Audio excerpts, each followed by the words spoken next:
20. Protéger les sens comme une tortue face au loup.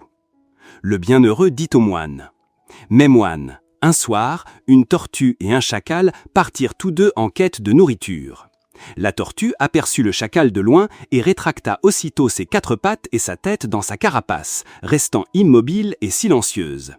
De loin, le chacal vit la tortue, s'en approcha et pensa « Si cette tortue fait sortir une partie de son corps, je l'attraperai, la briserai et la dévorerai. » Cependant, la tortue ne fit sortir aucune partie de son corps. Le chacal, ne trouvant aucune occasion, se lassa et s'en alla.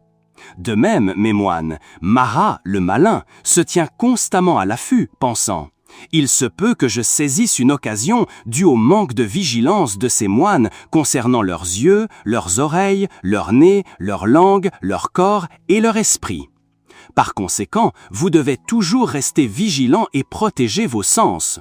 Lorsque l'œil voit une belle forme, ne vous y attachez ni dans son ensemble, ni dans ses détails.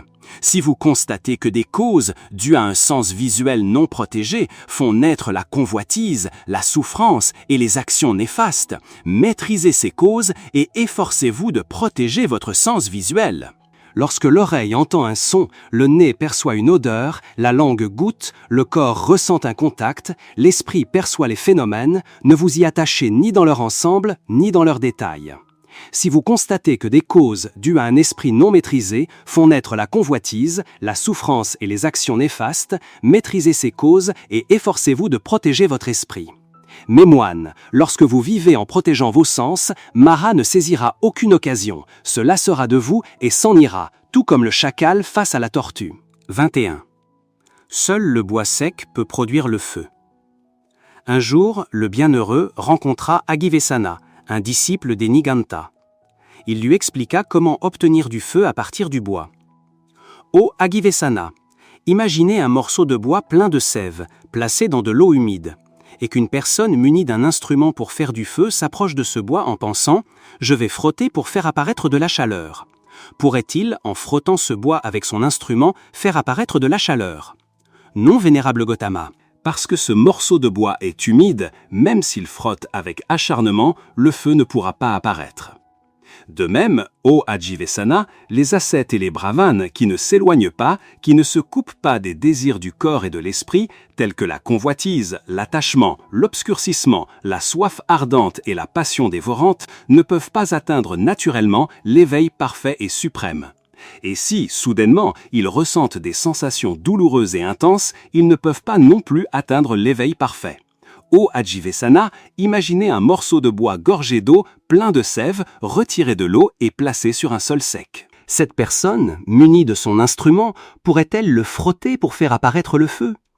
Non, vénérable Gautama, parce que ce morceau de bois est gorgé d'eau, cette personne ne ferait que s'épuiser et s'irriter.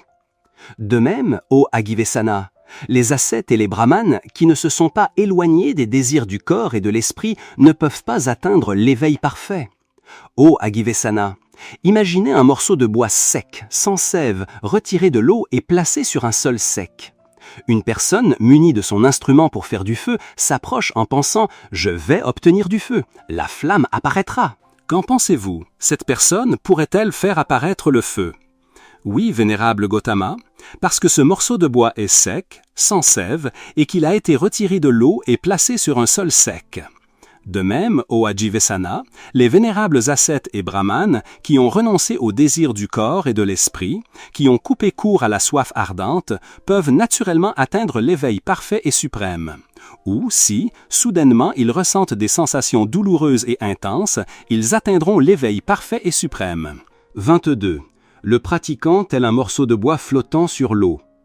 Un jour, le bienheureux résidait à Kosambi, sur les rives du Gange. Voyant un morceau de bois flotter sur l'eau, il dit aux moines « Mes moines, si ce morceau de bois ne s'échoue ni sur cette rive ni sur l'autre, ne coule pas au milieu du courant, ne s'échoue pas sur un banc de sable, n'est pas ramassé par des êtres humains, n'est pas ramassé par des non-humains, n'est pas aspiré par un tourbillon, ni ne pourrit de l'intérieur, alors il se dirigera vers l'océan, descendra vers l'océan et s'y joindra. Pourquoi ? Parce que le Gange se dirige vers l'océan, descend vers l'océan et s'y joint. De même, mes moines, si vous ne vous échouez pas sur cette rive, vous vous dirigerez vers le nirvana, descendrez vers le nirvana et entrerez dans le nirvana. Vénérable maître, veuillez expliquer le sens des exemples que vous venez de donner. Mes moines, cette rive symbolise les 6 sphères sensorielles internes. L'autre rive symbolise les 6 sphères sensorielles externes. Être coulé au milieu du courant symbolise l'avidité pour le plaisir. Être échoué sur un banc de sable symbolise l'arrogance. Être aspiré par un tourbillon symbolise les 5 plaisirs sensuels. Être ramassé par des êtres humains signifie vivre en étroite relation avec les laïcs, partager leur joie et leur peine, être heureux quand ils sont heureux, souffrir quand ils souffrent et s'enchaîner à leurs activités.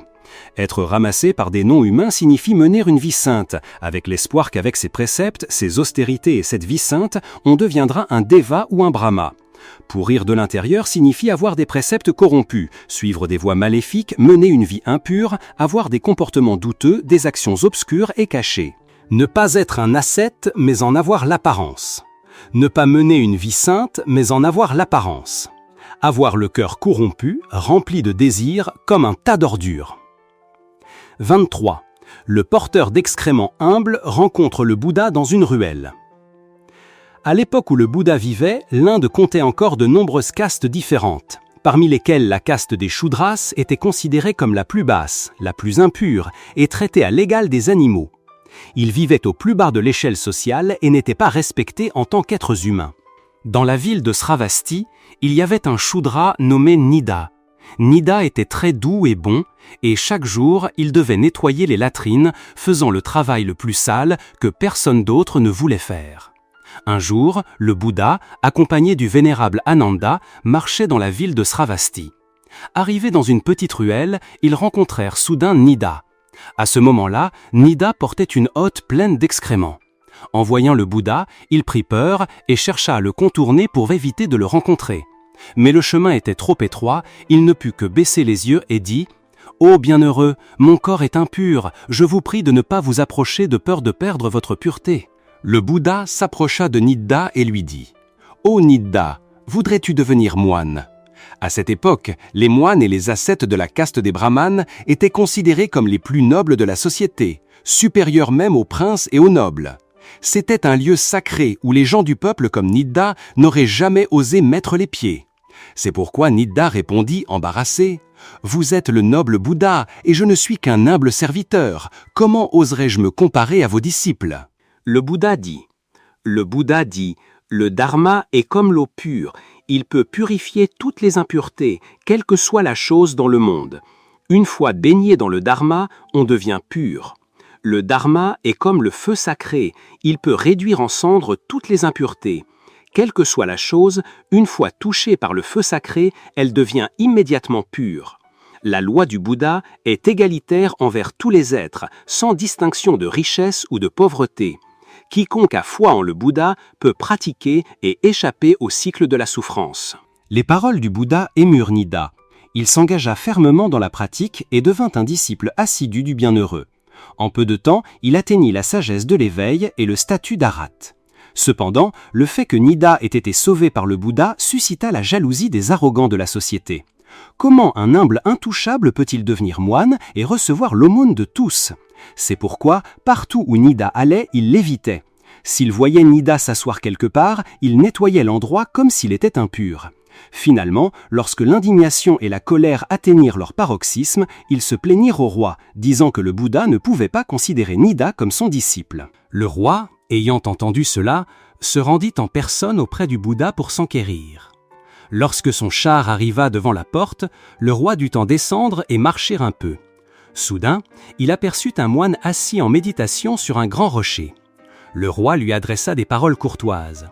« Je souhaite rencontrer le Bouddha, pourriez-vous entrer et lui transmettre mon message ?» Le moine traversa le rocher, puis en ressortit en le traversant à nouveau comme s'il marchait dans les airs. Lorsque le roi rencontra le Bouddha, il exprima son respect. « Ô bienheureux, le moine que j'ai vu tout à l'heure possédait une énergie surnaturelle rarement vue. Pourriez-vous me dire son noble nom ?» Le Bouddha sourit. « C'est Nida, celui-là même dont votre majesté voulait me parler. J'aide les êtres sans distinction de richesse ou de pauvreté, car tous les êtres sont égaux. » Enfin, le Bouddha ajouta. « Imaginez un lac où fleurissent des lotus parfumés. Devrions-nous jeter cette belle fleur de lotus à cause de la boue impure? 24. Le Bouddha souffrait de douleurs articulaires. Le Sutra de la montée des actions, Shing-Hi Shing-Ching, raconte que le Bouddha Shakyamuni souffrait autrefois de douleurs articulaires. C'était l'une des 10 afflictions qu'il rencontra au cours de sa vie. Beaucoup de gens ne comprenaient pas pourquoi le vertueux Bouddha Shakyamuni pouvait être malade. Le Bouddha Shakyamuni expliqua que c'était le reste d'un karma de vies antérieures qui devait être payé dans cette vie. Le Bouddha Shakyamuni raconta qu'il y a très longtemps, dans l'ancienne ville de Rajagriha en Inde, le fils d'un homme riche fut soudainement pris d'une forte fièvre et sa maladie était extrêmement grave. À cette époque, il y avait dans la ville un médecin réputé, non seulement expert en toutes sortes de pratiques médicales, mais aussi doué pour traiter toutes sortes de maladies rares et étranges. Le fils de l'homme riche s'empressa d'inviter ce médecin à le soigner. Il dit au médecin « Je vous prie de me soigner. Si je guéris, je vous offrirai certainement beaucoup d'or, d'argent et de pierres précieuses. » Le médecin se dévoua corps et âme pour le soigner. Grâce à ses soins attentifs et à son dévouement, après une courte période, le fils de l'ancien riche fut complètement guéri. Mais au moment où il était sur le point d'être complètement rétabli, par avidité, il fit preuve d'ingratitude et ne voulut pas tenir sa promesse initiale. Quelque temps plus tard, le fils de l'ancien riche fut de nouveau malade. Il fit à nouveau des promesses alléchantes pour demander au médecin de le soigner.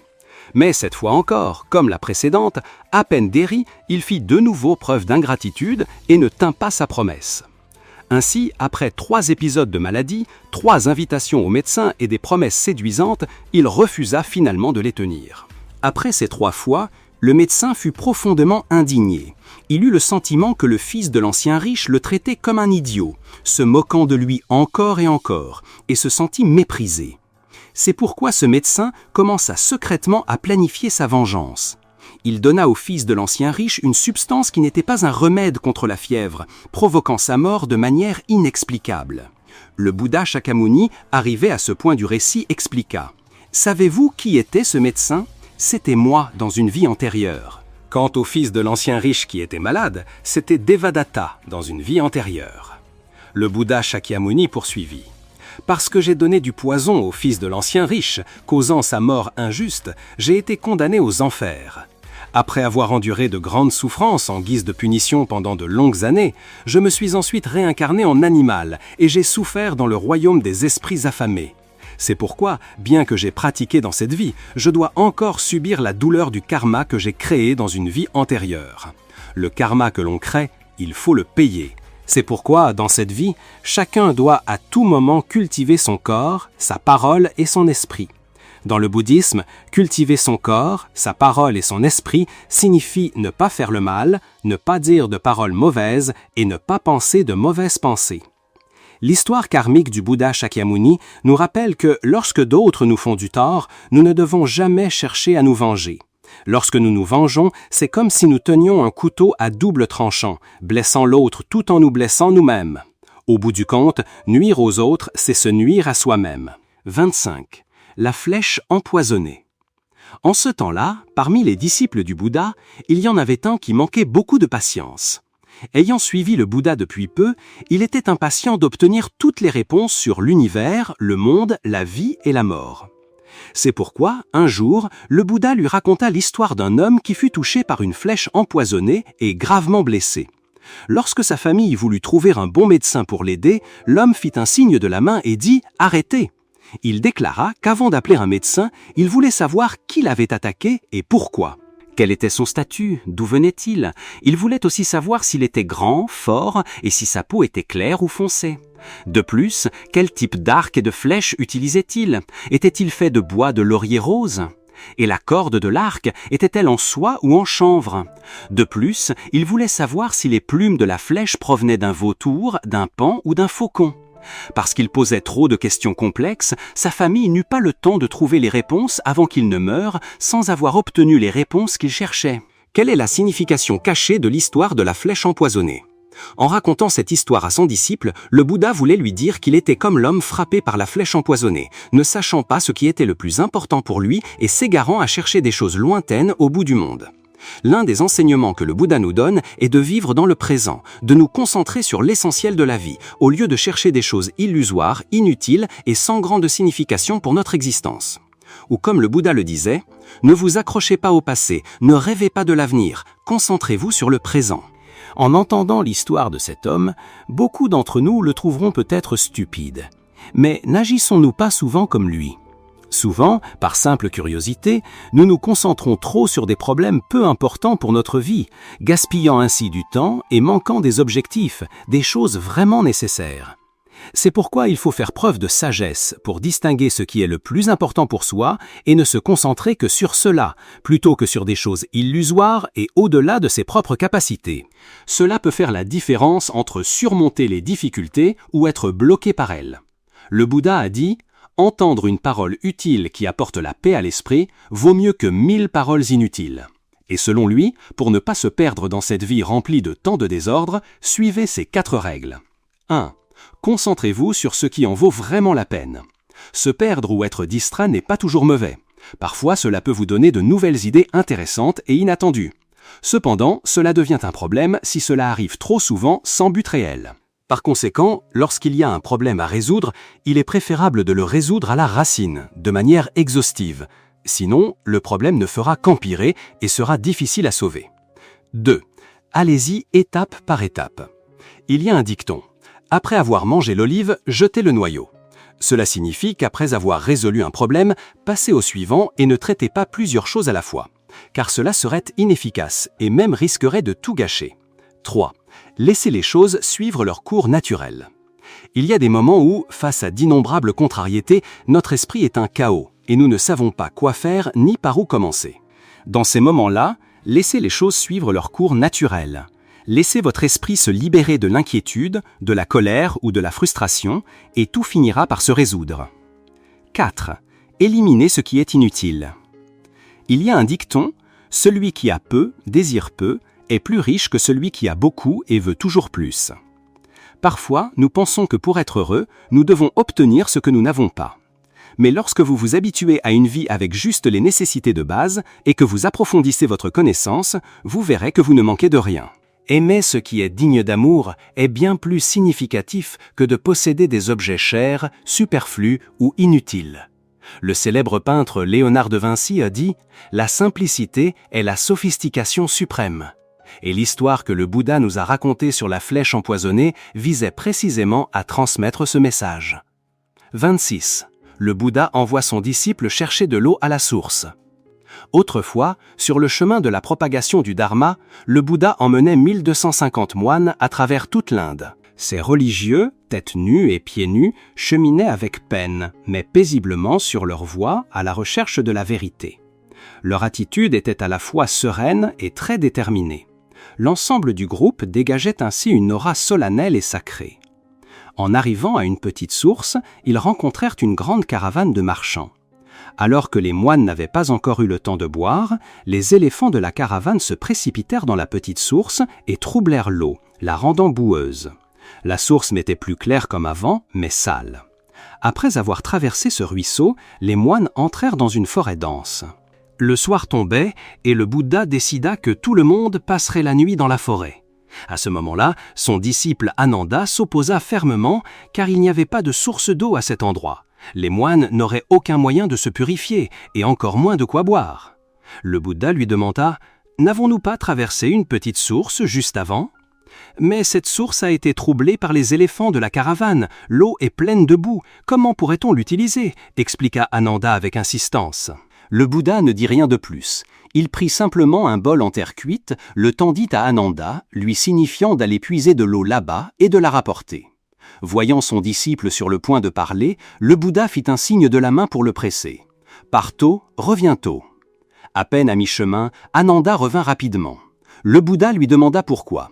Ananda répondit que l'eau de la source était trouble, que le bienheureux tomberait malade s'il la buvait, et qu'il valait mieux que son disciple aille chercher de l'eau dans la rivière plus lointaine. En entendant cela, le Bouddha dit calmement « L'eau lointaine ne peut étancher la soif proche ». Ananda insista. « Mais vous ne pouvez pas non plus boire de l'eau sale ». Le Bouddha ne débattit pas. Il demanda simplement à son disciple s'il était allé jusqu'à la petite source. Ananda répondit honnêtement qu'il n'y était pas allé, et le bienheureux dit « Tu n'es pas allé jusqu'à la source, comment sais-tu si l'eau est sale ou non ?» Ananda pensait toujours avoir raison et répondit franchement « Mais vous l'avez vu de vos propres yeux à ce moment-là ?» Cependant, ce moment-là n'est pas maintenant, répondit le Bouddha sereinement. Ananda ne savait plus quoi faire. Il n'eut d'autre choix que de se rendre à la petite source, certain que cette fois-ci, il rapporterait un bol d'eau trouble pour que le Bouddha puisse le constater de ses propres yeux. Mais là, il fut surpris. Le Bouddha n'était pas retourné à la petite source et n'avait pas vu l'eau. Mais comme il l'avait dit, l'eau était claire et sans la moindre trace de trouble. Alors Ananda se demanda, le Bouddha aurait-il utilisé sa vision divine surnaturelle pour observer? Après avoir rapporté l'eau, Ananda fit part de sa question au Bouddha. Le bienheureux, ayant écouté, sourit et répondit « Il me suffit de fermer les yeux pour savoir que l'eau de la source est devenue claire et pure. Car l'eau est mouvante, elle est comme la nature de l'esprit des êtres. Elle peut être temporairement souillée, mais il suffit que notre cœur soit souple pour que notre nature d'esprit puisse être purifiée et retrouver sa pureté originelle. Ah, c'est ainsi, n'importe qui, même celui qui a commis des crimes odieux, peut s'éveiller et atteindre l'éveil, devenir un Bouddha? Le Bouddha dit, c'est exact. L'eau de la source passe du pur au sale, puis du sale au pur. Cela montre que toutes les choses du monde, à chaque instant, ne cessent de se transformer. Même le dharma est ainsi. C'est pourquoi, si nous voulons garder notre âme toujours claire et non aveuglée, nous devons observer la façon dont les choses changent, saisir leur nature en constante évolution. Ainsi, nous pourrons comprendre la vérité de l'univers.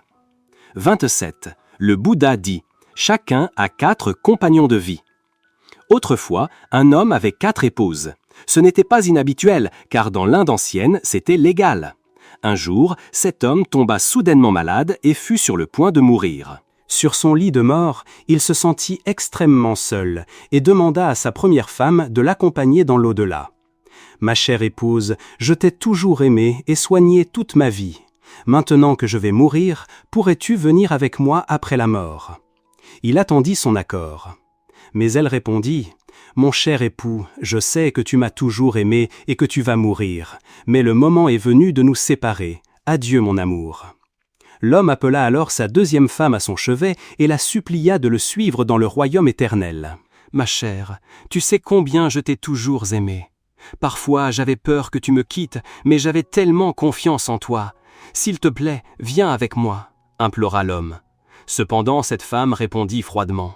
« Ta première femme a refusé de t'accompagner dans l'au-delà. Comment pourrais-je te suivre? Tu ne m'as aimé que par égoïsme. » Allongé sur son lit de mort, il appela sa troisième femme, avec la même requête. Mais elle refusa également. « Mon cher époux, je t'aime beaucoup et je suis triste pour mon sort. C'est pourquoi je t'accompagnerai jusqu'à ta dernière demeure. C'est la dernière chose que je puisse faire pour toi. » Finalement, il ne restait que la quatrième femme, celle à laquelle il ne prêtait que peu d'attention. Il l'avait traitée comme une esclave et lui avait toujours manifesté son déplaisir. Il pensa donc que si, à présent, il lui demandait de mourir avec lui, elle refuserait sûrement. Malgré cela, la solitude et la peur de celui qui allait quitter ce monde lui donnèrent le courage de faire la même proposition qu'aux 3 autres. Étonnamment, cette femme accepta la demande de son mari. « Mon cher époux, je t'accompagnerai. Quoi qu'il arrive, je serai déterminé à rester avec toi pour toujours. Je ne peux pas vivre sans toi. » Alors, quel est le sens de cette histoire? Comment la comprenez-vous? Aux yeux du Bouddha Siddhartha Gautama, cette histoire recèle un sens profond et subtil, dépassant le simple récit d'une famille indienne de l'Antiquité. Selon le Bouddha, chacun d'entre nous, homme ou femme, a 4 compagnons de vie. Le premier compagnon de vie est notre corps. Nous nous aimons toujours nous-mêmes, nous nous lavons, mangeons, nous embellissons, nous soignons, nous nous faisons plaisir, comme l'homme avec sa première femme dans cette histoire. Mais malheureusement, à la fin de notre vie, ce corps ou cette femme, nous ne pouvons pas l'emporter avec nous dans l'au-delà. Lorsque nous rendons notre dernier souffle, ce corps sera incinéré, retournera à la poussière, au néant. C'est le destin qui nous est réservé dans cette vie. Le deuxième compagnon de vie est nos biens matériels, notre argent, nos possessions, notre travail, notre position et notre réputation, toutes les choses pour lesquelles nous avons travaillé si dur. Nous voulons toujours en avoir plus et craignons de perdre ces biens. Mais à la fin de notre vie, Ils restent des objets extérieurs, nous ne pouvons pas les emporter avec nous. Le troisième compagnon de vie est nos relations avec nos parents, frères et sœurs, famille, amis et la société. Ils nous accompagneront jusqu'à notre dernière demeure et pleureront notre départ. Ils compatiront et seront tristes de notre disparition. Cependant, ils ne peuvent pas nous accompagner dans l'au-delà. Nous naissons seuls, nous mourrons seuls. Personne ne peut nous accompagner dans ce dernier voyage. Le quatrième compagnon de vie, que le Bouddha Shakyamuni a mentionné en parlant de la quatrième femme qui accompagne son mari dans l'au-delà, est en réalité notre âme. Tout au long de notre vie, notre âme est peut-être ce à quoi nous prêtons le moins d'attention. Nous la laissons être dominée par des émotions négatives, de la colère à l'avidité ou à l'insatisfaction. Nous nous soucions seulement de travailler, de gagner de l'argent, et nous pensons rarement à la manière de nourrir, de préserver et d'embellir notre âme. Pourtant, lorsque nous mourons, seule notre âme peut nous accompagner.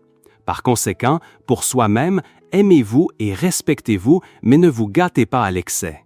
Ne portez pas de vêtements trop luxueux et chers, ni ne mangez des plats qui coûteraient l'équivalent d'une année de travail pour d'autres.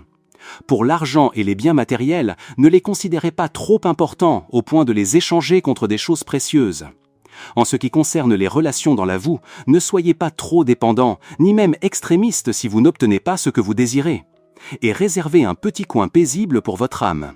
Faites en sorte qu'au fil des années, même si vous vieillissiez, vous puissiez conserver l'innocence et la pureté d'un enfant, savoir aimer les gens, aimer la vie et ressentir la beauté de tout ce qui vous entoure. 28. La nature difficile à maîtriser du vénérable Chittahata Sariputta. Autrefois, les sages, rien qu'à cause d'une houe, ne pouvaient s'en défaire. Par avidité, ils renoncèrent 6 fois à la vie monastique. Ce n'est qu'à la 7e fois qu'en méditant, ils purent maîtriser cette avidité. Ayant dit cela, le maître raconta une histoire du passé. La tradition rapporte que, alors qu'il se trouvait à Jetavana, le maître raconta l'histoire du vénérable Chittahata Sariputta. Ce vénérable, dit la tradition, était un jeune homme issu d'une bonne famille à Sravasti. Un jour, alors qu'il rentrait chez lui après avoir labouré, le jeune homme entra dans le monastère et reçut des mets exquis, riches et sucrés, du bol d'un vénérable. Il pensa « Nous travaillons jour et nuit de nos propres mains, mais nous n'obtenons pas de mets aussi sucrés. Je vais donc devenir ascète. » Il se fit moine. Après 1 mois et demi d'efforts, mais vaincu par les afflictions, il retourna à la vie laïque. Puis, fatigué de chercher sa subsistance, il revint à la vie monastique, étudiant le dharma supérieur sous cet aspect. 6 fois, il retourna à la vie laïque. 6 fois, il se fit moine. Mais la 7e fois qu'il redevint moine, ce moine maîtrisa les 7 traités de l'Abhidharma. Et en les récitant à voix haute de nombreuses fois, grâce à l'approfondissement de la méditation d'introspection, il atteignit l'état d'arhat. Ses compagnons moines se moquèrent, disant « Ô vénérable, auparavant votre esprit était ainsi. Comment se fait-il que les afflictions ne s'accroissent plus ? Mes vénérables amis, à partir d'aujourd'hui, je ne peux plus retourner à la vie familiale. » La question de l'atteinte de l'état d'arhat par ce vénérable fut ainsi évoquée dans la salle du Dharma. Mais vénérable, bien qu'ayant la condition de devenir arhat, le vénérable Sahaja Sariputta a abandonné la vie monastique 6 fois. Ah, quelle erreur pour sa nature ordinaire! 29. L'histoire du sage Kakuta le jardinier. Le maître arriva et demanda « Mes moines, sur quelle question êtes-vous réunis en ce moment ?»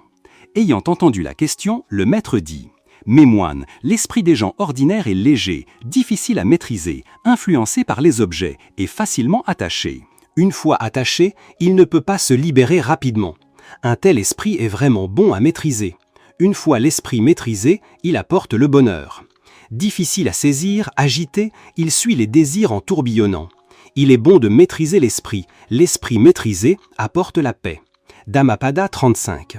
C'est à cause de cette nature difficile à maîtriser qu'autrefois les sages, rien qu'à cause d'une houe, ne pouvaient s'en défaire. Par avidité, ils renoncèrent 6 fois à la vie monastique. Ce n'est qu'à la 7e fois qu'en méditant, ils purent maîtriser cette avidité. Ayant dit cela, le maître raconta une histoire du passé. Autrefois, lorsque le roi Brahmadatta régnait sur Varanasi, le bodhisattva naquit dans la famille d'un jardinier. Adulte, le bodhisattva fut appelé le sage Kakuta. Avec sa houe, le bodhisattva nettoyait un terrain et cultivait lui-même diverses plantes comme des légumes, des courges, des concombres et d'autres herbes pour les vendre et vivre difficilement. À part cette houe, le bodhisattva ne possédait aucun autre bien. Un jour, le bodhisattva pensa « Pourquoi vivre en famille? Je vais demander à me faire moine. » Le bodhisattva cacha sa houe dans un endroit secret et se fit ascète errant. Mais, se souvenant de cette houe, incapable de couper son avidité pour cette houe ébréchée, le bodhisattva abandonna la vie monastique. Ainsi, une deuxième fois, une troisième fois, jusqu'à la sixième fois, le bodhisattva cacha sa houe dans un endroit secret, se fit moine, puis abandonna la vie monastique. À la septième fois, le bodhisattva pensa « Juste à cause de cette houe ébréchée, je continue d'abandonner la vie monastique. Je vais maintenant la jeter dans la grande rivière et ensuite je me ferai moine. » Le bodhisattva se rendit au bord de la rivière et pensa à nouveau « Si je pouvais voir l'endroit où la houe est tombée, je pourrais y aller et la repêcher. » Pensant cela, avec une force de persévérance comparable à celle d'un éléphant, le bodhisattva saisit le manche de la houe, la fit tournoyer 3 fois au-dessus de sa tête, ferma les yeux, jeta la houe au milieu de la rivière et poussa 3 fois le rugissement du lion. « J'ai vaincu! J'ai vaincu !» 30. La victoire intérieure. À ce moment-là, le roi de Varanasi, ayant à peine pacifié les troubles à la frontière, revenait pour se baigner dans cette rivière. Après s'être paré de toutes ses richesses, le roi, juché sur le dos de son éléphant, entendit le bodhisattva crier fort et pensa « Cet homme dit « J'ai vaincu ». Qui a-t-il vaincu? Je vais l'appeler. Lorsque le bodhisattva arriva, le roi demanda « Ô ami, je reviens victorieux du champ de bataille. Et vous, qui avez-vous vaincu ?» Le bodhisattva répondit « Ô grand roi, 100 ou 1000 batailles que vous avez remportées sont inutiles si vous ne vainquez pas vous-même les afflictions. C'est en vainquant les désirs intérieurs que j'ai vaincu les afflictions. » Tout en parlant, le bodhisattva regarda la grande rivière, commença une méditation sur l'eau, atteignit le jhana et, assis dans les airs, il prêcha au roi et récita ce verset. « Une victoire n'est pas bonne si, après avoir vaincu, on est vaincu. La meilleure des victoires est la victoire intérieure. » Le roi, ayant entendu le sermon et avec l'éradication des vues erronées, ses afflictions furent anéanties et son esprit se tourna vers la vie monastique. Au même instant, son désir de royauté s'éteignit également. Le roi demanda au bodhisattva « Où allez-vous maintenant, bodhisattva ?» Le bodhisattva répondit « Je vais dans l'Himalaya me faire ascète errant. » Le roi exprima son propre désir de se faire moine et partit avec le bodhisattva. Tous les brahmanes, les chefs de famille, l'ensemble de la population réunie à cet endroit, tous partirent avec le roi. Les habitants de Varanasi, ayant appris que leur roi de Varanasi se dirigeait vers la vie monastique après avoir entendu le sermon du sage, pensèrent qu'il n'avait rien à faire là-bas, et demandèrent également à se faire moine. De l'intérieur de la ville, longue de 12 000, tous les habitants partirent. L'assemblée s'étendit sur 12 000, et tous se rendirent dans l'Himalaya avec le bodhisattva. Alors, le trône d'or du roi des Devas, Indra, devint chaud. Cherchant la raison, Indra comprit la situation et appela Vissakama, l'architecte divin des Devas, et dit « Ô mon ami, le corps du sage va entreprendre une grande œuvre monastique. Il faut un lieu de résidence pour eux. Va dans l'Himalaya, sur un endroit plat, et construis-leur un ermitage de 30 000 de long et 15 000 de large. » Vissakama obéit et fit exactement comme il lui fut dit. Ceci est un résumé, les détails complets se trouvent dans le Jataka Atipala numéro 509. Vissakama fit apparaître des ermitages de feuilles dans les régions reculées, éloigna les animaux bruyants, les oiseaux, les non-humains, et traça un chemin dans chaque direction cardinale, un chemin juste assez large pour une personne. Puis Vissakama retourna à sa résidence. Quant au sage, il emmena cette assemblée dans la chaîne de l'Himalaya, jusqu'à l'ermitage aménagé par Indra. Il prit les objets de la vie monastique créés par Vissakama, se fit moine le premier, puis conféra les vœux monastiques à l'assemblée, distribua les ermitages et leur donna des instructions. Tous abandonnèrent la royauté, atteignant l'égalité avec la royauté d'Indra. L'assemblée remplit l'ermitage sur 30 000 de long. Après avoir préparé les sujets de méditation et cultivé la bienveillance, la compassion, la joie empathique et l'équanimité, le bodhisattva enseigna les sujets de méditation à l'assemblée. Tous atteignirent le jhana et renaquirent dans le monde de Brahma. et tous ceux qui soutenaient l'assemblée renaquirent dans le royaume des Dévas. Le maître dit « Mes moines, ainsi, lorsque l'esprit est dominé par les afflictions, il est vraiment difficile d'abandonner les objets. Lorsque la soif ardente naît, il est très difficile de l'abandonner, au point que même les sages deviennent ignorants. » Après avoir raconté ce sermon, le maître expliqua les vérités. À la fin de la leçon, certains atteignirent le courant d'entrée, Sotapanna, certains l'état de l'unique retour, Sakadagami, certains l'état de non-retour, Anagami, et d'autres encore l'état d'Arat. Le maître combina les deux histoires et identifia les vies antérieures. À cette époque, le roi était Ananda, cette assemblée était l'assemblée du Bouddha, et le sage, c'était moi. 31. 7 leçons des enseignements du Bouddha. 1. L'être humain sera puni par sa propre colère. En chaque être humain réside une arme mortelle, mais cette arme ne tue pas les autres, elle nous tue nous-mêmes. C'est la colère. Le Bouddha a dit une chose très juste. La colère, c'est comme boire du poison soi-même et espérer que l'autre meure. La vie est impermanente, beaucoup de choses ne se passent pas comme prévu. Mais l'homme devrait s'habituer à cela, cultiver sa force de caractère et son calme face aux aléas de l'existence, afin d'abord de ne pas se nuire à soi-même, et ensuite de ne pas déverser sa colère sur ses proches, créant toujours une atmosphère joyeuse et positive autour de soi. C'est pourquoi réussir ce premier point, c'est déjà pouvoir vivre longtemps et accumuler du mérite pour soi-même. 2. L'être humain craint ce qu'il perdra. L'avidité semble exister chez l'homme dès la naissance. Petit, il est avide de nourriture, plus grand, il est avide de biens, d'argent, de célébrité et de profit. Passé la quarantaine, il est avide de vie, craint la mort. Parce qu'il craint toujours de perdre quelque chose, l'être humain se sent toujours fatigué, épuisé, parfois étouffé dans cette quête pour retenir ce qu'il désire. Pour avoir une vie paisible, adoptez l'habitude de maintenir toute chose dans la juste mesure et de donner votre surplus pour aider les autres. Immédiatement, les sentiments d'appréhension et d'anxiété disparaîtront. 3. La beauté physique attire les yeux, mais la gentillesse conquiert l'âme. Une belle femme attirera immédiatement l'attention du sexe opposé, mais une femme aimable et bonne est celle qui pourra vous accompagner jusqu'à la fin de votre vie. 4. 3 choses ne peuvent être cachées, le soleil, la lune et la vérité. La vérité est aussi éternelle que le soleil ou la lune. Quelle que soit la manière dont on la cache, elle finira par se révéler. C'est pourquoi respectez toujours la dignité de la vérité. Vivez une vie droite avec un cœur sincère. Où que vous soyez, quoi qu'il arrive, vous conserverez toujours votre valeur. 5. Apprenez à vous aimer vous-même. Le Bouddha a dit qu'il est bon d'aimer les autres, mais n'oubliez pas qu'il y a quelqu'un d'autre dans le monde qui mérite autant d'amour et de soins. C'est chacun de nous-mêmes. Ne vous oubliez pas dans ce voyage. Ne vous épuisez pas à courir après des choses futiles. Sachez chérir le corps que vos parents vous ont donné. Remerciez votre cœur pour chaque battement. Remerciez notre âme qui, même blessée, ne perd jamais la foi et l'optimisme. 6. L'expérience personnelle est le filtre ultime. Les êtres humains sont souvent confus, et l'une de ces confusions est de croire les paroles des autres sans avoir vérifié le problème par soi-même. Cela peut conduire à des erreurs, voire à nuire à la réputation ou à la vie d'autrui. Surtout à l'ère de la technologie actuelle, un simple mot, un commentaire insouciant peut causer la misère à tant de personnes. Par conséquent, accordez-vous du temps pour observer, analyser, comprendre et tirer vos propres conclusions. Laissez votre expérience personnelle être le filtre ultime. 7. Si l'on aime une fleur, on la cueille.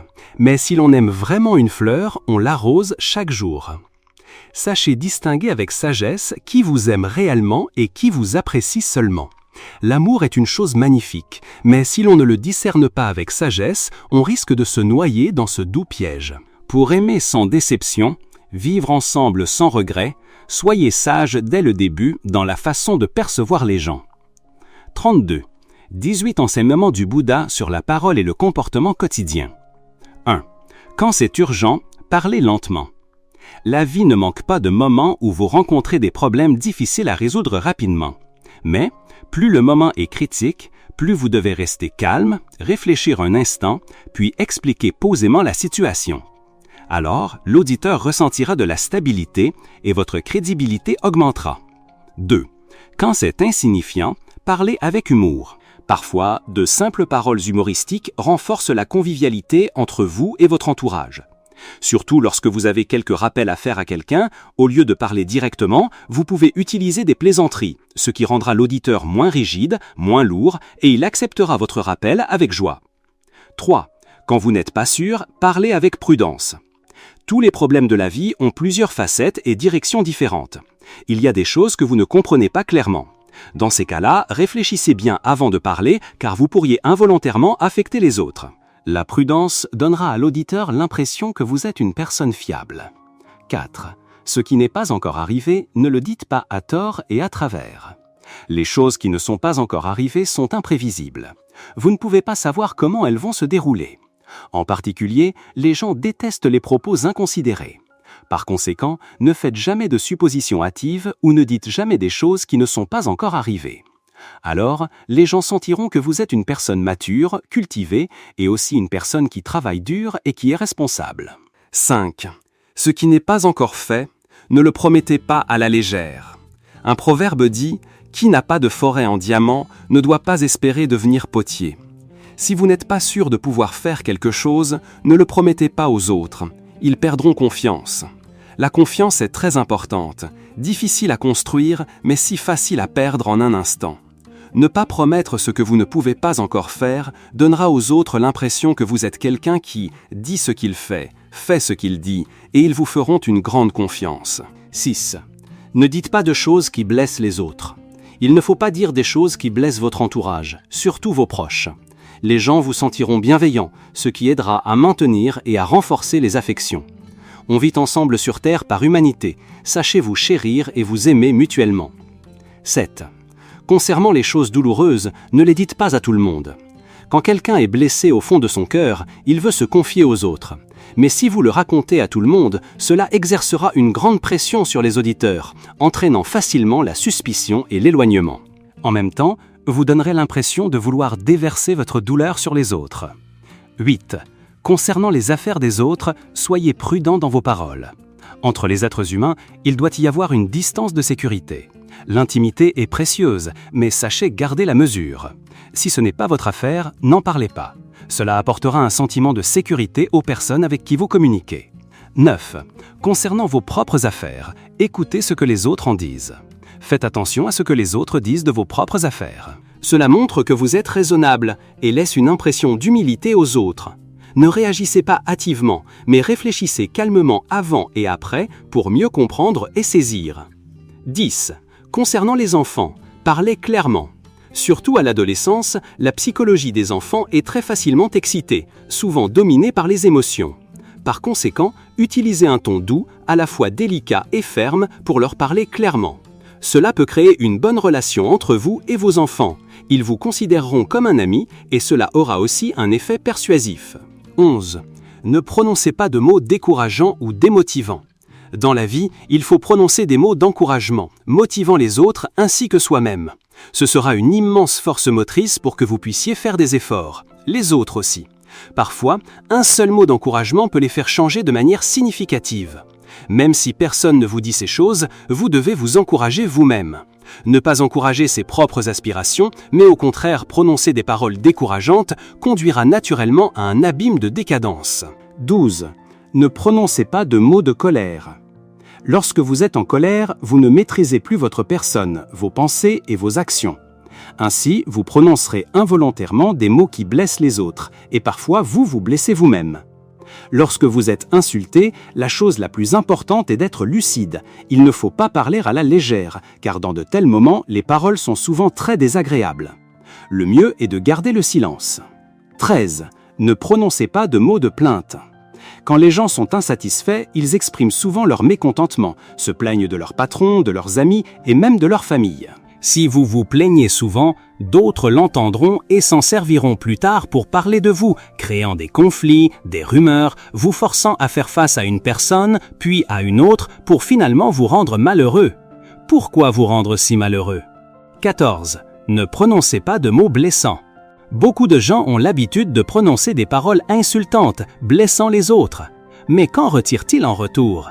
Peut-être une satisfaction temporaire sur le moment, mais en contrepartie, leur intégrité a déjà été méprisée par les autres. Cette blessure est permanente. 15. Ne prononcez pas de mots vantards. Beaucoup de gens ont tendance à s'auto-promouvoir, à se vanter. Cela ne plaît pas du tout aux autres, au contraire, cela leur donne une image négative. Si vous êtes vraiment doué, les autres le reconnaîtront d'eux-mêmes, pas besoin de le dire. Il est préférable de cultiver l'humilité. 16. Ne prononcez pas de mots mensongers. Le bouddhisme enseigne les 5 préceptes. Ne pas mentir est l'un de ces 5 préceptes. Vous savez, le mensonge a des conséquences extrêmement graves. La confiance est perdue. Alors, vous regretterez ce que vous avez fait. Restez honnête et pur et vous serez aimé et respecté par tous. 17. Ne révélez pas les secrets. Chacun a ses propres secrets, qu'ils soient grands ou petits. Mais si c'est un secret, gardez-le en vous. Ne le divulguez pas à la légère, car il est très possible que, une fois révélé, ses conséquences soient multipliées par rapport à ce que vous imaginiez. Si vous comprenez la gravité de cela, vous n'oserez pas parler à tort et à travers. 18. Ne divulguez pas les affaires privées. Chacun a ses affaires privées. On ne veut naturellement pas que les autres connaissent nos affaires privées. Les affaires privées des autres ne doivent pas non plus être divulguées à la légère. Même si vous révélez toutes les affaires privées des autres et qu'ils ne réagissent pas, votre mauvaise nature est déjà apparue. Après cela, il vous sera difficile d'obtenir de la chance. 33. 10 enseignements du Bouddha. 1. Dans la joie, on est facile à déraper. Les anciens disaient très bien qu'une joie ne peut être extrême. Pour la simple raison que lorsque l'homme atteint le summum de la joie, il n'y a plus de ligne de défense psychologique. Il agira facilement par instinct sans réfléchir aux conséquences. À ce moment-là, il veut exprimer, dire tout ce qu'il a dans le cœur, partager sa joie avec les autres. Bien que son intention soit alors bonne, il s'agit simplement de partager son état d'esprit, mais trop parler mène à des bévues. Surtout lorsque la parole n'est pas contrôlée, il est très facile de blesser involontairement les autres, et regretter est alors trop tard. 2. En colère, on est facile à manquer de respect. Au moment de la colère, la plupart des gens ne se contrôlent plus, ni leurs pensées, ni leurs actions. Ils font alors des choses irrespectueuses, blessent les autres et le regrettent. Lorsque vous êtes insulté ou irrité par ce qui vous entoure, vous devez rester lucide, ne pas parler à la légère, car dans de tels moments, les paroles sont souvent très désagréables. Le mieux est de garder le silence. 3. L'agitation fait perdre l'équilibre. Les anciens disaient souvent « ne pas se soucier du gain ou de la perte, le cœur reste imperturbable ». Cultivez toujours un état d'esprit stable et calme sans vous laisser agiter dans toutes les situations. La vie ne manque pas d'événements imprévus. La question est de savoir si vous êtes suffisamment lucide dans ces circonstances. Car si vous ne parvenez pas à maintenir votre esprit en paix, vous risquez de vous laisser agiter et de vous perdre, entraînant des conséquences regrettables. 4. La douleur fait perdre l'éclat intérieur. Ici, éclat ne désigne pas seulement la beauté extérieure, mais aussi l'état mental intérieur. Lorsque vous traversez une expérience douloureuse, vous risquez facilement de sombrer dans la dépression, dans une crise. Vous n'êtes pas préparé à ces événements malheureux. Cependant, vous devez savoir que la vie contient toutes sortes de souffrances.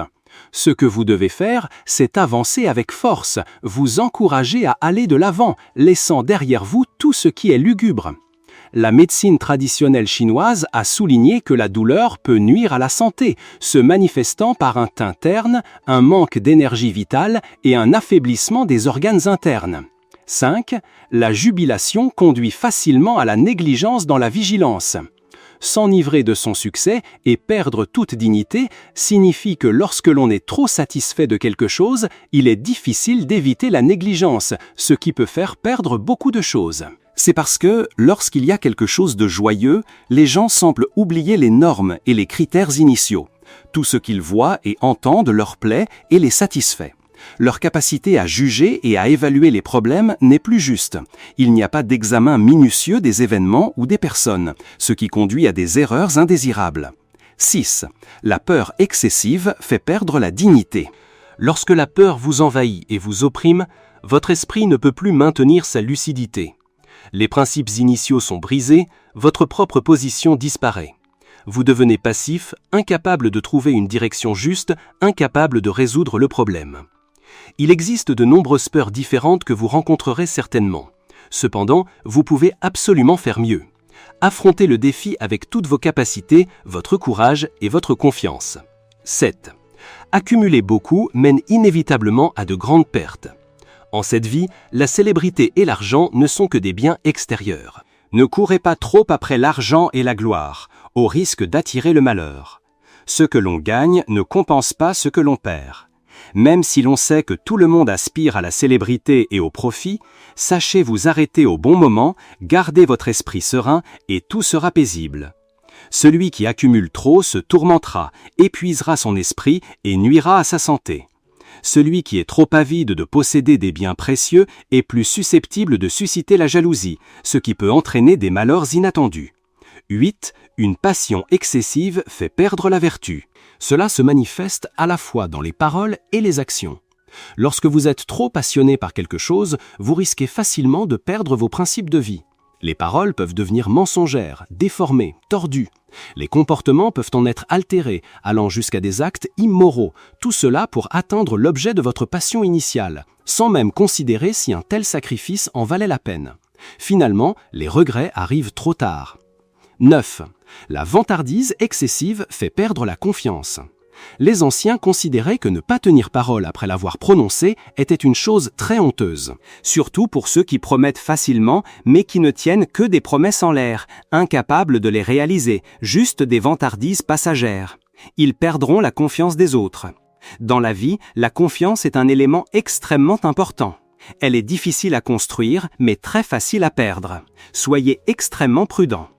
10. Trop de désir peut mener à la mort.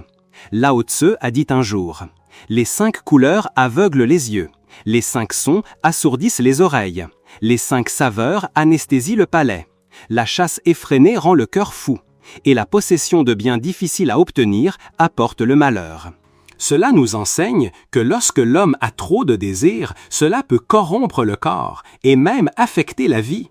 Vivez, sachez mettre les désirs de côté. Vivez et travaillez par passion, sachez vous cultiver, soyez satisfait à votre juste mesure pour maintenir une vie paisible. 34. L'histoire du poisson. Mais moine, ce n'est pas seulement maintenant que le Tathagata fait pleuvoir pour soulager la grande assemblée de sa fatigue.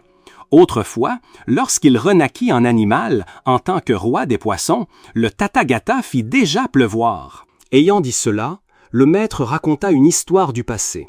C'est l'histoire que le maître raconta à Jetavana, à propos de la pluie qu'il fit lui-même.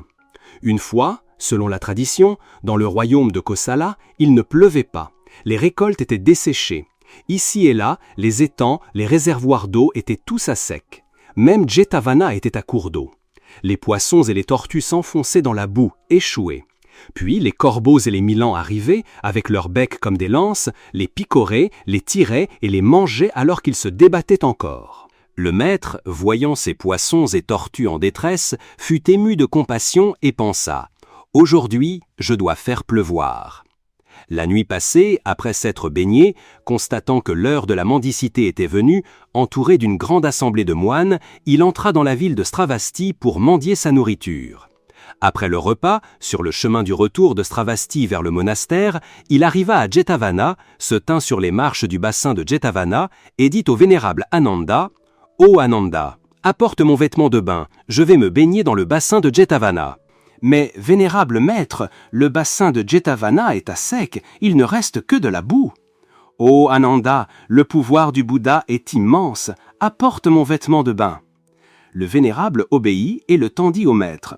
Le maître, une extrémité de son vêtement enroulée autour du bas de son corps et l'autre cachant le haut de son corps, se tint sur les marches et dit « Je vais me baigner dans le bassin de Jetavana. » À cet instant, le trône de roche dorée d'Indra, le roi des Dévas, devint chaud. Indra chercha la cause, comprit la raison et appela aussitôt les dieux de la pluie et des nuages et dit « Ô Dieu, le maître se tient sur les marches principales, il veut se baigner dans le bassin de Jetavana. Faites tomber la pluie à torrent sur tout le royaume de Kosala. » L'histoire du Jataka du Bouddha, l'histoire de Saketa. Obéissant aux paroles d'Indra, les dieux des nuages et de la pluie se vêtirent d'un nuage comme d'un sous-vêtement, couvrirent leur corps d'un autre nuage et entonnèrent le chant de l'orage. Il s'élança, le visage tourné vers l'est. À l'est s'éleva un grand nuage de la taille d'une aire de battage. Ce nuage grossit jusqu'à atteindre la taille de 100, 1000 aires de battage. Et il fit le tonnerre, l'éclair, et déversa l'eau sur le pays de Kosala comme un grand fleuve. La pluie ne cessa pas, et en un instant, l'eau remplit le bassin de Jetavana. Quand elle atteignit la plus haute marche, l'eau s'arrêta. Le maître, ayant fini de se baigner dans le bassin, revêtit sa robe rouge, attacha sa ceinture et drapa son grand manteau d'ascète sur une épaule. Entouré des moines, il se rendit dans la salle parfumée, s'assit sur le siège du Bouddha magnifiquement décoré. Et lorsque les moines eurent terminé leur devoir, le maître se leva de son siège précieux orné de joyaux, exhorta les moines et leur donna la permission de se disperser. Puis il entra dans la salle parfumée et s'allongea sur le côté droit, dans la posture du lion. Dans l'après-midi, lorsque les moines se réunirent dans la salle du Dharma, ils parlèrent de la perfection de la patience, de la compassion et de la bienveillance du maître. Lorsque les récoltes étaient desséchées, lorsque les bassins étaient tous asséchés, lorsque les poissons et les tortues souffraient grandement, par compassion et désir de les libérer de la souffrance, il se vêtit de son vêtement de bain et se tint sur la plus haute marche du bassin de Jetavana. Et en peu de temps, la pluie tomba, submergeant tout le royaume de Kosala d'un grand flot d'eau, libérant la grande assemblée de la souffrance physique et mentale, puis il retourna au monastère. Lorsque l'histoire en arriva là, le maître sortit de la salle parfumée, se rendit à la salle du Dharma et demanda « Mes moines, vous êtes réunis ici et discutez de quelles questions ?» Ayant entendu l'histoire, le maître dit « Mes moines, ce n'est pas seulement maintenant que le Tathagata fait pleuvoir pour soulager la grande assemblée de sa fatigue. Autrefois, lorsqu'il renaquit en animal, en tant que roi des poissons, le Tathagata fit déjà pleuvoir. » Ayant dit cela, le maître raconta une histoire du passé. Autrefois, dans le royaume de Kosala, à Sravasti, à l'endroit du bassin de Jetavana, il y avait un bassin rempli de plantes aquatiques. Le bodhisattva renaquit en poisson, entouré d'un banc de poissons, vivant là comme aujourd'hui. En ce temps-là, il ne pleuvait pas, les récoltes du peuple étaient desséchées, les étangs et les lacs étaient à sec, les poissons et les tortues étaient échoués dans ce bassin. En ce temps-là, il ne pleuvait pas, les récoltes du peuple étaient desséchées, les étangs et les lacs étaient à sec, les poissons et les tortues étaient échoués dans ce bassin. Les poissons échoués dans la boue se cachaient à ces endroits. Les corbeaux arrivaient, les picoraient avec leur bec, les prenaient et les mangeaient. Le bodhisattva, voyant sa famille en détresse, pensa « À part moi, personne d'autre ne peut les sauver de cette souffrance.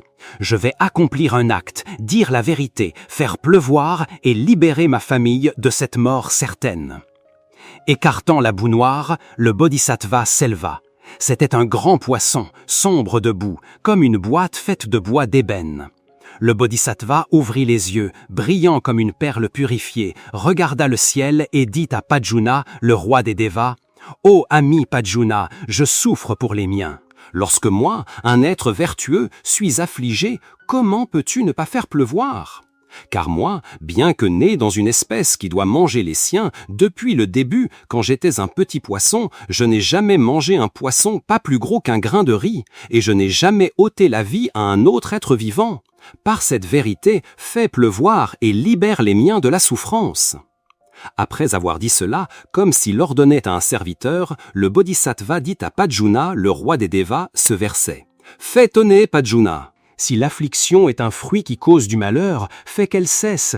Aide-moi à être libéré de ma tristesse et de ma peine. » Ainsi, le bodhisattva ordonna à Pajjuna de faire tomber une forte pluie sur tout le royaume de Kosala et de libérer la grande assemblée de la souffrance de la mort. Et à sa mort, le bodhisattva suivit son karma. Le maître dit « Mes moines, ce n'est pas seulement maintenant que le Tathagata fait pleuvoir. Autrefois, lorsqu'il renaquit en poisson, je fis déjà pleuvoir. » Après avoir raconté ce sermon, le maître combina les deux histoires et identifia les vies antérieures comme suit. À cette époque, le banc de poissons était l'assemblée du Bouddha. Le roi des Devas était Aniruddha et le roi des poissons, c'était moi. 35.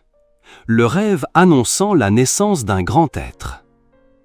Dans le royaume de Kapilavastu, aujourd'hui situé au Népal, au VIe siècle avant notre ère, la reine Maya Devi, épouse du roi Suddhodana, sur le point de donner naissance à son premier enfant, fit un rêve très particulier et prémonitoire. Dans son rêve, elle vit clairement un magnifique rayon de lumière blanche l'envelopper. Et de cette lumière apparut un éléphant blanc d'une pureté absolue, doté de 6 défenses. L'éléphant s'approcha, puis se fondit dans son corps. Elle raconta son rêve au roi dès qu'elle se réveilla. Et ce matin-là même, le roi fit convoquer les sages.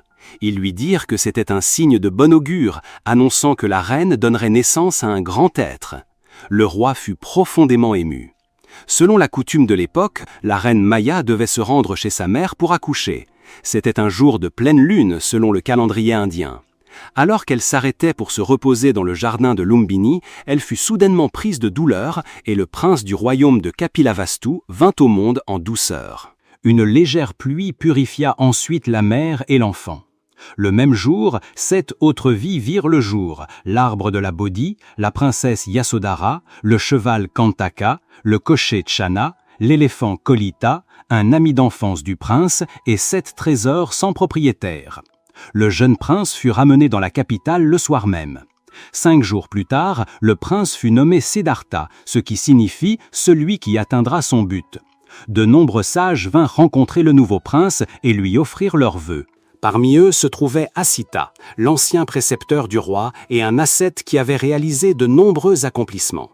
Le roi fut très honoré par la visite de l'ascète Asita et fit apporter l'enfant auprès du sage pour qu'il lui rende hommage. Immédiatement, Asita se leva et reconnut aussitôt les traits sur le corps du prince, annonçant une orientation spirituelle et religieuse. Avec des facultés extraordinaires, il vit la grandeur future du nouveau prince et l'accueillit avec une chaleureuse étreinte. 36. La prophétie de la vie ascétique du prince et son isolement du monde de la souffrance. La reine Maya décéda subitement 7 jours plus tard, laissant sa place à sa sœur Mahapajapati qui éleva ensuite le prince avec un amour et des soins infinis. Lorsque Siddhartha eut 12 ans, le roi fit convoquer les sages pour qu'ils prédisent l'avenir du prince. Ils dirent tous que le prince Siddhartha déciderait de suivre la voie de l'ascétisme s'il voyait les signes de la vieillesse, de la maladie, de la mort ou s'il rencontrait un ascète. Ne voulant absolument pas que son fils devienne un moine, le roi Suddhodana voulut organiser la voie pour que le prince lui succède et règne sur le royaume en tant que monarque éclairé. Il fit alors garder le palais strictement et interdit l'usage des mots « mort » ou « souffrance » dans le palais afin de ne pas donner au prince la moindre idée de la souffrance du monde terrestre. Il isola le prince de tout ce qui pourrait inspirer une vie monastique. C'est pourquoi le prince ne connut que la vie de luxe et de soie au palais. Le prince grandit et devint un homme fort, entraîné aux techniques de combat, et épousa la princesse Yasodhara, originaire d'un royaume voisin, à l'âge de 16 ans. 37. L'homme propose, Dieu dispose. L'homme s'efforce d'organiser toutes choses, mais la volonté céleste finira par tout décider. C'est ce que nous constatons à travers l'histoire de la vie du Bouddha Shakyamuni. Bien qu'il ait été strictement isolé de tout ce qui aurait pu lui inspirer une vie ascétique, finalement, ce qui était destiné à l'avenir du jeune prince s'est manifesté. Dans la vie de luxe du palais royal, Siddhartha commença à ressentir le désir d'explorer le monde profane en dehors des murs du palais. Il décida d'entreprendre un voyage pour visiter son royaume et ses sujets. N'ayant aucune raison valable d'empêcher ce souhait, le roi accepta et s'efforça d'organiser et de préparer tout au mieux. Il planifia soigneusement le voyage et embellit tout sur le chemin que le prince allait emprunter, transformant tout en bonheur, en richesse et en beauté. Les scènes laides ou tristes devaient être éliminées pour empêcher le prince de voir les 4 signes indiqués par les sages, les signes de la vieillesse, de la maladie, de la mort ou la rencontre d'un ascète. Mais toutes les précautions du roi se révélèrent inutiles. Alors que le prince faisait une promenade avec son cocher Chana, qui était né le même jour que Siddhartha, en se promenant dans une petite ville, le prince Siddhartha aperçut par hasard le visage profondément ridé d'un vieil homme. Ce fut le premier signe des prophéties, le signe de la vieillesse.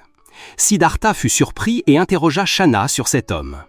Puis il vit un homme malade et toussant, ce qui le laissa perplexe. Ce fut le 2e signe annoncé par les prophètes, la maladie. Enfin, le prince rencontra un cortège funèbre au bord de la rivière et un ascète qui avait renoncé à tous les plaisirs mondains pour atteindre la paix intérieure et le bonheur éternel. Ainsi, les 2 derniers signes, la mort et la présence d'un ascète, apparurent aux yeux de Siddhartha. La sérénité et la compassion sur le visage du moine firent une forte impression sur Siddhartha. Il demanda à Channa la signification de tout cela. Le cocher raconta au prince la réalité de la vie qu'il aurait dû connaître depuis longtemps. De retour au palais, Siddhartha demanda la permission à son père de quitter le palais et de devenir un moine mendiant à la recherche de la vérité de la vie. Avec les graines latentes déjà semées dans son esprit, le prince, confronté à la réalité sociale, comprit immédiatement que toutes les choses de ce monde étaient éphémères, illusoires et transitoires. L'éternité de la vie était ce qu'il fallait véritablement rechercher. Le roi Suddhodana fut très affligé et déçu. Ce qu'il avait prévu n'avait finalement pas réussi. Le roi ordonna alors aux soldats de renforcer la garde autour du palais et organisa également davantage de divertissements pour retenir le prince, espérant ainsi lui faire oublier ce qu'il avait vu en dehors de la société. C'est à ce moment-là que l'épouse du prince, la princesse Yasodhara, donna naissance à leur premier enfant qu'il nomma Rahula, ce qui signifie l'entrave. Siddhartha trouva la vie de luxe insignifiante et décida finalement de s'échapper sur son cheval Kantaka avec l'aide de son fidèle précepteur Channa. Le prince se réveilla dans la nuit, jeta un dernier regard à sa femme et à son fils, puis monta à cheval et s'élança. Devant les portes de la ville, le prince coupa ses longs cheveux et remit sa robe princière à Channa. 38. Le difficile chemin de Siddhartha à la recherche de la vérité de l'existence.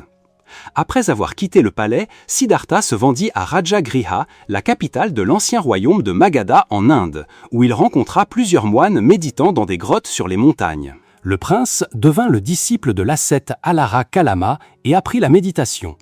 Après un certain temps de pratique, le prince ne sentit plus de progrès et alla étudier auprès d'un autre ermite nommé Udaka Ramaputta. Cependant, après un certain temps, il réalisa qu'il ne pouvait plus progresser davantage. Par conséquent, Siddhartha rejoignit 5 ascètes dans la forêt de Varanasi pour pratiquer l'ascétisme, mangeant extrêmement peu et expérimentant l'austérité.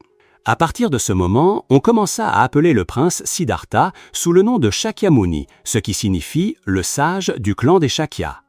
Après avoir pratiqué ainsi pendant 6 ans, Shakyamuni découvrit qu'il n'avait pas atteint l'éveil, mais que son corps mortel était devenu extrêmement faible. Un jour, alors qu'il méditait, il entendit par hasard la conversation de 2 musiciens sur un bateau. Le musicien expérimenté disait à l'apprenti que les cordes du luth ne devaient être ni trop tendues ni trop lâches. Si les cordes étaient trop tendues, elles se briseraient, et si elles étaient trop lâches, le son produit ne serait pas juste. Dès qu'il entendit cela, Shakyamuni comprit soudain la doctrine du juste milieu, celle de suivre une voie équilibrée et de ne pas verser dans l'extrême. Il se leva ensuite pour se promener. En chemin, il rencontra une jeune villageoise nommée Sujata qui lui offrit de la bouillie de riz, car Shakyamuni était alors extrêmement faible. La légende raconte que le corps de Shakyamuni retrouva son état normal immédiatement après l'avoir mangé. 39. L'éveil. Après cela, il s'assit sous l'arbre de la Bodhi dans la forêt d'Uruvela et fit le vœu de ne pas sortir de sa méditation tant qu'il n'aurait pas atteint l'éveil. Il fit face aux interférences d'un démon nommé Mara. Ce dernier utilisa des centaines de stratagèmes et de milliers de ruses pour le tourmenter, mais ne put ébranler la volonté inébranlable de Shakyamuni.